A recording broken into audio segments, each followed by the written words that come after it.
Bet the Board. What do you mean you don't bet? I mean, I don't bet. You know, I don't gamble. I don't. I never have, and I never will. Yeah, right. I'll bet you $20 I can get you gambling before the end of the day. You owe me 15 grand, pal. Pay him.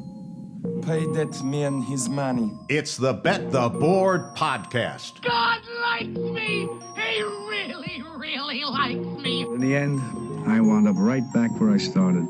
I could still pick winners, and I could still make money for all kinds of people back home. And why mess up a good thing? Here's Payne Insider and Todd Furman. Good morning or afternoon, Bet the Board listeners. This is Billy. You can find me on X at @Watt_05. I do some prop work for the boys on Mondays normally, so that's probably where you will recognize me from. No Todd or Payne this AM. Sorry to disappoint. You're going to be stuck with me for the next 20 to 25 minutes. I'm battling a little cold here, so just bear with me.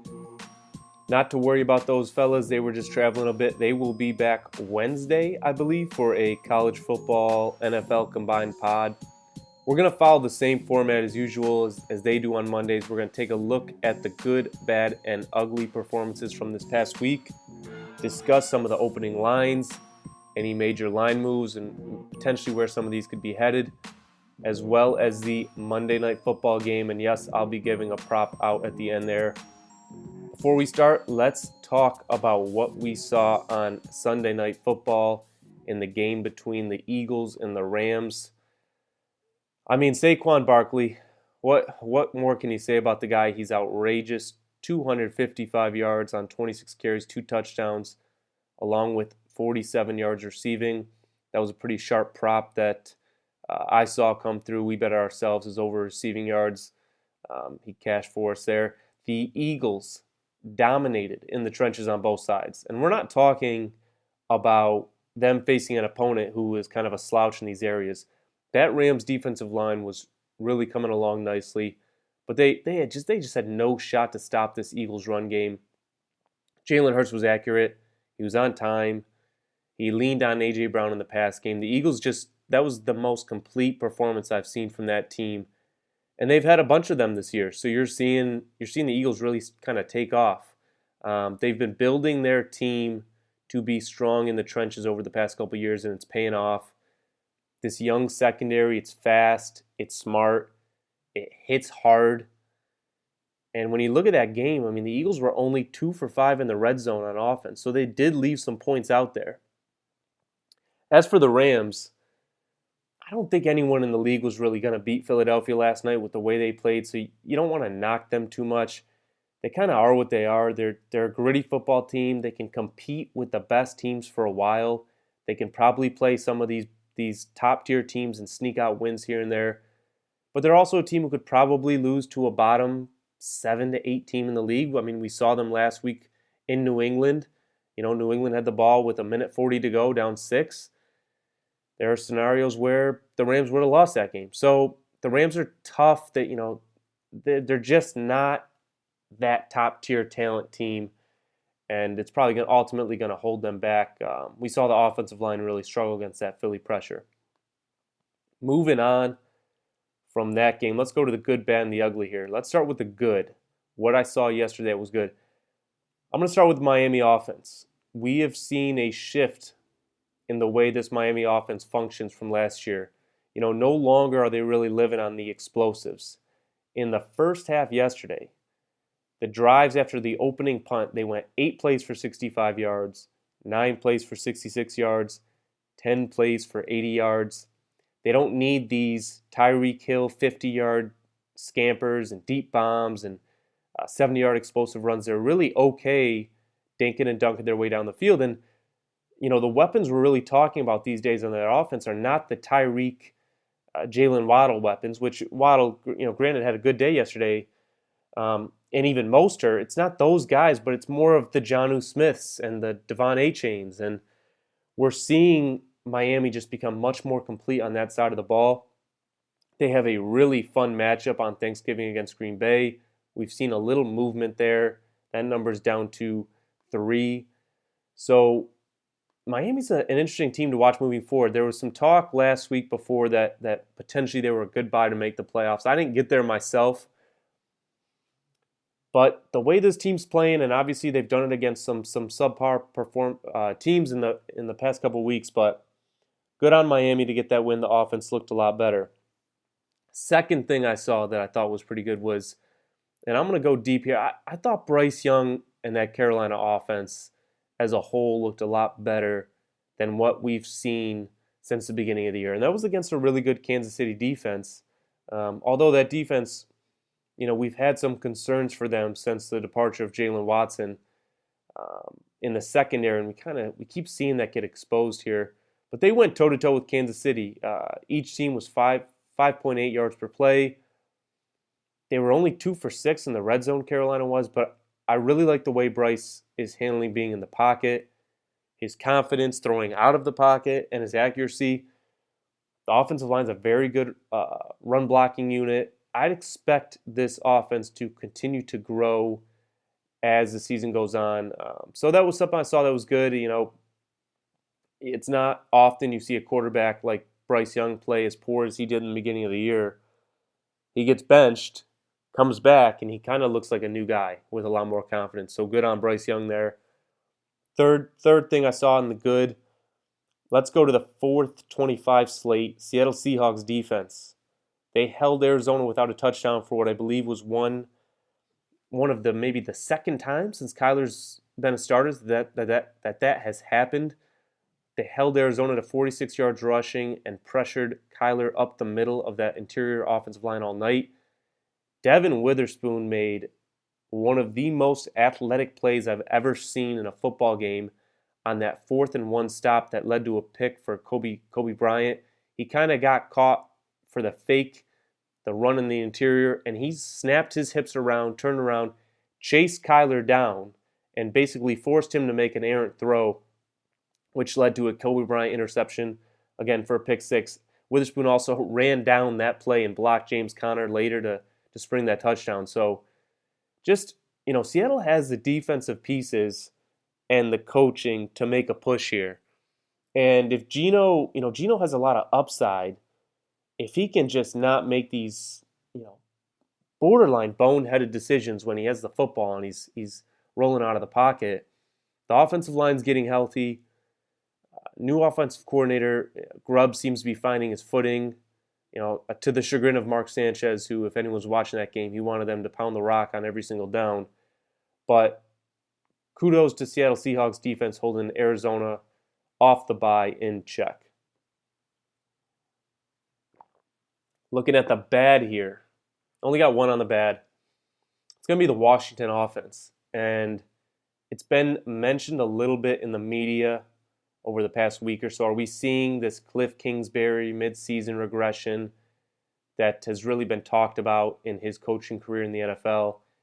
Until there was 5 minutes to go in the fourth quarter, this Washington offense had one drive over 36 yards. That was the opening drive out of halftime against a really porous Dallas defense who's been exploited by almost every team they've played. Jaden looked confused in the pocket. Dallas would send pressure and he constantly had to roll out and either throw the ball away or he'd run for a couple yards. Everyone who has played Dallas has ran right at them, and yet Washington, this run offense, they couldn't do that. They were just predictable, disjointed, clunky.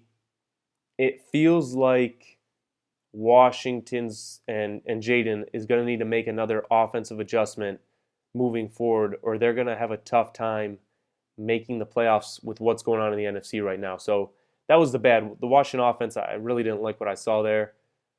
Only one for the ugly here. What's going on in Houston? Whether it's the secondary, the defense, just the team in general, Tennessee outgained them 369 to 260 yards. How about on the ground?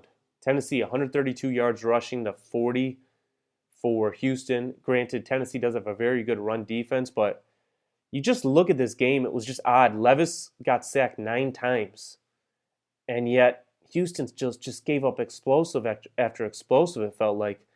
Stroud threw 2 interceptions. Mixon only 22 yards on 14 carries. I've said it multiple times. I'm not sure if I've said it on the pod before. I'm not quite there with this fascination with Bobby Slowick. I didn't like what I saw in that, I think it was an elimination game last year in Indianapolis. I felt he called one of the worst games I've seen someone call. And I'm just not seeing this like genius label that he seemingly gets tagged with far too often. And this guy's going to be the next head coach somewhere. I don't see it. Doesn't mean he's not a decent OC. I don't have him as like a top 5 or 7 play caller in the NFL right now. Houston took money game day. This number got pushed out to 8.5, which I didn't really understand. Tennessee kind of went into a bet regret category for myself. I had this number a tad under 7. I left it alone after that initial move down, pushed it to 7. Saw it get back up yesterday, and I just couldn't get there. Also, something to note with this team, it just seems like there's fighting on the sidelines. The body language sucked. They have some stuff they got to clean up in their current form if they want to compete with the best of the best this year in the AFC. So that goes in the ugly. It's just kind of an inexcusable loss. D'Amico Ryans at halftime just seemed kind of lost. He was talking about the guys weren't mentally ready to go. So that was an ugly, that Houston secondary. Let's jump to the look-ahead lines. Let's start with Cincinnati. So Pittsburgh's playing Cincinnati. Cincinnati's coming off a bye. Pittsburgh is coming off their Thursday night football loss to Cleveland. On a look ahead, this was Cincy minus 1.5. I saw some sharp money buys at minus 1.5, minus 105, and minus 116 on the money line. We're seeing this out to a juice 2.5, and it's really not done moving. I see some 3s at some prominent offshore books. Season's on the line for Cincinnati. And Pitt's coming off this Thursday night football game. They do have a little extra rest, but we look at this number. Cincy closed 3 at home 4 or 5 weeks ago against Philadelphia, and they didn't have T. Higgins. And even after the T. Higgins news came out, he wasn't going to be there, that number still held 3, which I found to be a little fascinating, but certainly don't have that Philadelphia team on the same, or rather, I don't have the Pittsburgh team on the same level as that Philadelphia team, so I definitely understand why this number has gone from 1.5 to 2.5. Another game here. New York Jets. What is going on there? So they were 1.5 favorite on the look-aheads. We did see some Seattle money trickle in before the Sunday games were played on the news that Rodgers, might be injured. He might go on IR, might not play the rest of the season. I mean, who knows what the situation's going on there. I'm not saying that the people who report on Rodgers are always correct. In fact, it's usually the opposite. But where there's smoke, there's fire. There's something going on there. And if you watched him play over the past 5 or 6 weeks, actually, I think it was Boomer Esiason came out, and he has like a 2-minute clip where he's talking about he is as confident as one can be that Rodgers has been playing with an injury, whether it's a hamstring injury, something in his lower leg, and that he's continuing to fight through this injury. But you can see just the way Rodgers is throwing the football, not pushing it down the field, not feeling, it doesn't look like he's comfortable at all back there. So that would make a lot of sense that something is going on there. That line is now Seattle is the 1.5 point favorite after that nice win against Arizona. I mean, I don't know who's going to be standing in front of this train to take the Jets off the bye, especially when who knows what the state of this team is. I don't think we're done moving at 1.5. I think there's a real chance that this thing is going to continue to go, and we might see this thing get out to 3, as crazy as that sounds. I'm interested to see what the resistance point is for Seattle next week. Last game I'm going to talk about here, because there's quite a bit of knowns, is Buffalo is out to a soft 7 with the uncertainty around Purdy. This number was Buffalo -3 before it became evident that Brock Purdy was actually pretty injured and was going to miss Week 12. There was a report Sunday that San Fran's optimistic Brock's going to play this week. If you've been following San Fran this year, trust their injury reports at your own peril, man, because they seem to be covering up quite a bit on a week-to-week basis. the other thing with San Francisco, I believe I saw on X after Diamador Lenore got injured yesterday, is that San Fran has only 2 starters who are still on the field against the Packers that played in that Super Bowl game against the Chiefs. So it's just kind of a mess over there. This feels like the typical lose Super Bowl slump season that teams seem to have, where things just don't go their way, whether it's injury related, performance related. They're in a funk. It's going to be really tough for them to, make a run. And I think the only way they're really going to make the playoffs is through the division. So they've got some big division games coming up. As for this game, tough one against Buffalo. Buffalo's coming off the bye, and we're seeing this thing out to a soft 7 with the uncertainty around Purdy. Obviously, if he gets ruled in, that's going to drop back down. I don't think we're ever going to see 3 again. That number is long gone. So that's it for the look-aheads. Let's talk about the game tonight. So big Monday Night Football game, big implications in the AFC. We got Baltimore installed as a 2.5-point favorite on the road at the Chargers. We got a total about 50.5. Let's talk about the market here. We saw some very sharp money come in at over 47, and pretty much anything under the key of 49 was hit over. Once it got to 51.5, 51, we did see a slight difference of opinion there. Saw some under money hit the market. But the bigger, seems to be sharper move was early in the week on that over 47. Makes a ton of sense when you think about it. Think about both these offenses, and we'll get into the breakdown here. As for the side, early on there was support for the Ravens at 2.5. Once we got to 3 and some clarity on the Ravens' injuries, plus the market maturing late in the week, we saw 3s get grabbed up on the Chargers. So interesting market watch there. Let's break this game down. We're going to start with the Baltimore offense. Faced the 20th strength of schedule thus far this season. They are number 1 EPA per dropback, number 3 EPA per rush, and Lamar is graded out as the second best quarterback this season when we look at completion percentage over expectation and EPA per dropback blend. Looking at Baltimore, we had massive concerns in the offseason, and really after the first 2 weeks that this offensive line was going to be in some serious trouble with the losses in the offseason. And, we're 11 weeks in, and Baltimore is graded out 4th in pass block win rate, 4th in run block win rate. They are number 1 in rushing yards before contact per carry, and they're number 5 in adjusted line yards on offense. They're number 2 in time to pressure against and number 1 in time to throw. And a lot of that has to do with Lamar and the way he's able to move. But this offensive line has really gotten it together and become one of the best units in the NFL. Big question tonight is Tyler Linderbaum. He's questionable here, so that's something to watch, as he's a phenomenal piece of that O-line at center. He's one of the key guys there, so obviously that monitors some watching. Baltimore is just multiple when you look at this offense. Obviously, they're at their best when they can get guys like Isaiah Likely, and Rashad Bateman involved alongside Mark Andrews and Zay Flowers. Isaiah Likely is uber talented, and it's interesting to me what's going to happen with him the rest of his career, whether he just stays with Baltimore and kind of becomes the ultimate replacement for Andrews. But getting that guy more involved is a massive recipe for success. They brought in Deontay Johnson a couple weeks ago, which at this point seems to be more of an insurance piece for the Ravens rather than a weekly threat to go off, so to speak. And when we look back at what happened last week against Pittsburgh, they used Aguilar quite a bit on the passing downs from the second quarter on after they attempted to throw Johnson's way early in the first quarter. Didn't go well, 0 for 2 on those 2 targets.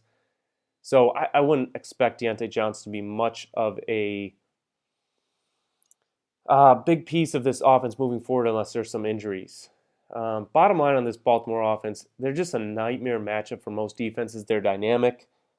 They're lethal. They're explosive. They can dink and dunk you down the field if they want. You could probably arguably call this the best offense in the NFL outside of Detroit. despite what happens to them seemingly every time they play Pittsburgh. When we look at who they're matched up against here, you've got Chargers on the defensive side. They played the easiest strength of schedule of any defense this season. When we look at the quarterbacks they faced, it's Gardner Minshew, Bryce Young, Justin Fields, Bo Nix early in the season, Spencer Rattler, Jameis Winston, Will Levis. So it's not like they've had to go through a gauntlet of quarterbacks. Even when they played Kansas City, that offense was still in a phone booth. Rashee Rice went down with an injury that game. And it just was, Kansas City was still kind of figuring it out. We saw them play Cincy last week, and in the second half, they got absolutely shredded as Burrow showed off his mobility in the pocket and found Chase and Higgins just consistently. Chargers graded out 10th in defensive DVOA as a team, 5th in dropback EPA defense, and 4th in rush EPA defense. Though that rush defense it isn't really trending great. They're only 20th in that metric in the last 4 weeks. Jesse Minter had the defense looking fantastic in that first half against Cincinnati. Pressure was getting to Baltimore. Secondary was all over these receivers. Burrow looked uncomfortable the whole time. By halftime, we saw Cincinnati adjust. Burrow put on his Superman cape, so to speak, and the Chargers got shredded. When we look at some of these injuries, no Denzel Perryman. He's out tonight. Khalil Mack, Bud Dupree, Cam Hart are all questionable. Cam Hart's coming off that concussion. Looked like he got some full practices in, so I'd expect him to go. Khalil Mack and Bud Dupree, we'll see. I kind of feel like Khalil Mack's going to play. I think it's trending that way. They both got in some limited practices on Saturday or Friday. So I think they're going to go. I don't know how effective they're going to be, but they will be out there. So that's interesting. See how this defense can stack up against the Ravens. I think it's going to be an uphill battle for the most part. We'll see what Minter comes up with to make Lamar uncomfortable. Other side of the ball, a lot has been talked about how much better Herbert has looked, and he definitely has. That's without a doubt. But, when I just evaluate this team and this offense objectively, looking at the numbers, Herbert's only 18th in completion percentage over expectation and EPA blend, per play blend year-to-date coming into the Week 12. And it's not like he's all of a sudden he's taken off. The last 4 weeks, he's only 19th. Basically, in the last 4 weeks, he's playing as the 19th best quarterback, which if you have eyes, you know that's probably not the case. He's better than that, but it's not like he is lighting the world on fire. He's definitely making some throws that are questionable. He's kind of getting away with. What is nice to see, though, is his legs are being utilized in this Greg Roman offense. We've seen his rush yards total out to 21.5, juice to the over, 23 right now on his number for tonight. Even at his healthiest last year, we were rarely seeing him above that 12-yard mark. So Herbert is making big plays in big moments. He looks so much more comfortable. Happy for the kid. Happy he's got Harbaugh as his head coach, who's kind of really kind of breaking him out of his shell. And we're seeing everything that Justin Herbert can do. I'm just putting a little brakes on it. I don't have him playing at the MVP level right now, but doesn't mean he's not playing good football. Biggest question, can they run on Baltimore tonight? Ravens are second in rush EPA defense for the year, and they're still trending well. Like the last 4 weeks, they're fourth in rush EPA defense. Got an injury situation here with Travis Jones. He's a big part of that, as well as Roquan Smith. Roquan Smith did not practice. I would probably think he's more doubtful to play than probable. Travis Jones, I believe, got in a limited earlier in the week, so we'll see on that. The betting market seems to think Baltimore does a pretty decent job bottling up this run game. We saw J.K. Dobbins' numbers get hit from 50.5 to 45.5, so that's a big question. If they can't run, is this just a Justin Herbert drop back and throw 35 times this game? Looking through the props as a prop guy, still doing double takes every time I see Will Dissly's numbers in the high 30s, low 40s, which is what he's at here. But, to his credit, he's being targeted north of 6.5 times per game over the last 5 weeks. He has definitely become a viable weapon in the pass game. Still, at some point, water meets its level, so something we're monitoring there, maybe something for later in the show. Not advocating a play right now, but These are just some of my unfiltered thoughts as I'm looking at stuff. The other question I have for this Chargers offense versus Ravens defense is, can these wide receivers consistently win in this matchup? It isn't the most talented group. And I know the Ravens have struggled in coverage. They're 28th in defensive pass EPA for, drop back for the season, 19th in success rate drop back. Obviously, two horrific performances versus the Bengals skew those numbers a little bit. But you look, they kind of held a team like Buffalo in check, who to me is a good comparison to Chargers. They don't really have that top tier wide receiver talent. So my question is, can guys like Quentin Johnson, a banged up Ladd McConkey, it looks like he's going to play, but he does have a shoulder injury. He's being priced like he's going to play. He's going to be a full go. But can guys like Quentin Johnson, Ladd McConkey, Josh Palmer, and yes, Will Dissly, can they lead them to the promised land in this pass game? The Ravens are actually, despite their poor pass defense numbers, they're 5th in average target separation in the league. So while we've seen the flaws in the pass defense, it feels like those are more scheme and bust plays related rather than just lack of lack of coverage talent.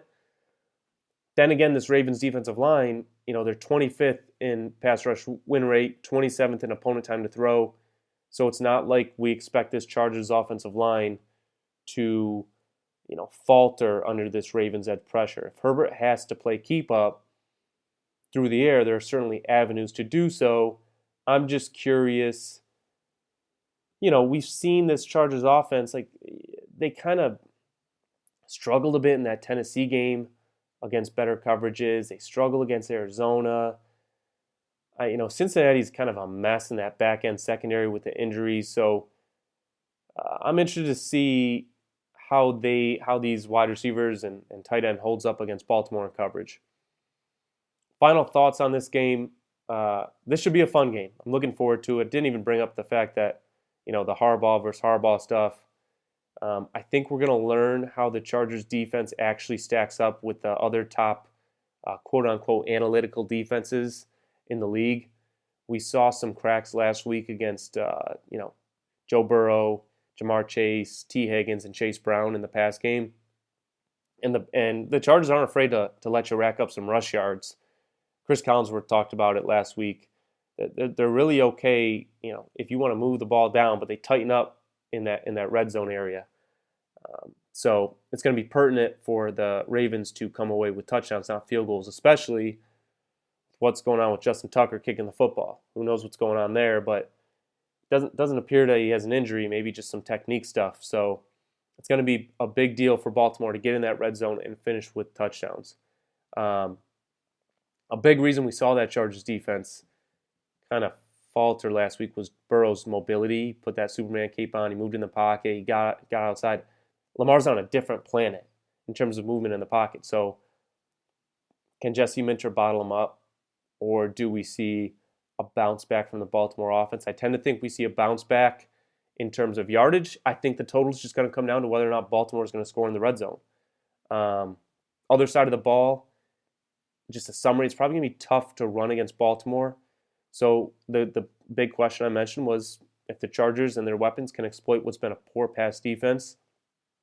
If they can, this probably flies over the total, and the Chargers can get home as a side. If they can't, might see a favorite and under, actually. So where does this number go? Injury reports are probably going to determine that.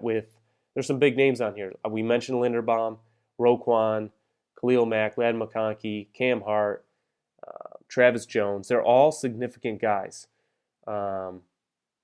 Last thing for this matchup, there's a lot of familiarity here with the Harbaughs and on both coaching staff. So do we see some wrinkles? Do we see some trick plays? Do we see something that we potentially haven't seen before? I wouldn't write that off.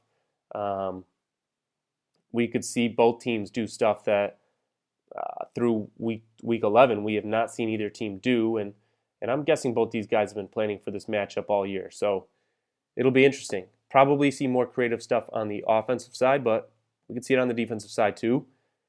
Finally, I'm going to get out this best bet here. Talked about it a little earlier, hinted at it.